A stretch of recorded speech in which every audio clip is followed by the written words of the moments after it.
నమ శివాయ.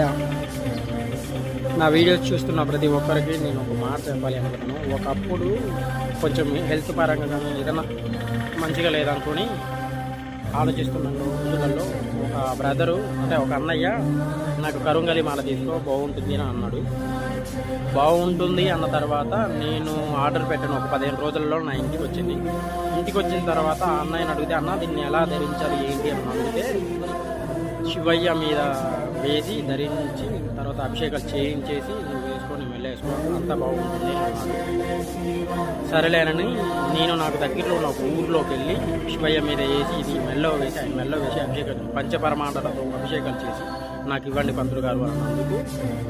ఇది అలా చెయ్యడానికి 3000 4000 అవుతుంది, నీకు ఎలా చేస్తారనుకుంటున్నావు ఏంటి అని అన్నాడు. దీని కాస్ట్ కూడా అంతా పడితే 1500 లోపు పడింది. ఆయన 3000 4000 పడుతుంది. ఏంటయ్యా అనుకొని నేనే పక్కన బయటకు వచ్చేసి అభిషేకం చేసేసుకొని మెల్లే వేసుకున్నాను. ఆ రోజు బంధం వేసుకున్నాను.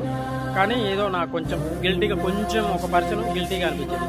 ఇది ఇలా వేస్తే బాగుంటుందా బాగుంటుందా అని కొంచెం ఆలోచించాను. ఆలోచించిన కొన్ని రోజులకి ఒక 15-20 రోజుల తర్వాత మళ్ళీ ఇలా వేస్తే అన్న నాకు కొంచెం బెటర్గా అనిపించలేదు తర్వాత అయితే తమ్ముడు కటిక శివలింగం తీసుకొచ్చుకుంటూ అభిషేకం చేసుకుంటూ రోజు కరుంగలి మాలగా అభిషేకంలో చేసుకుంటూ మెల్ల వేసుకొని నువ్వు కూడా అభిషేకం చేసుకొని ప్రతిరోజు అభిషేకం చేసుకో బాగుంటుంది అని అన్నాడు. అన్న తర్వాత వెంటనే నేను పెట్టేశాను. ఆర్డర్ పెట్టిన తర్వాత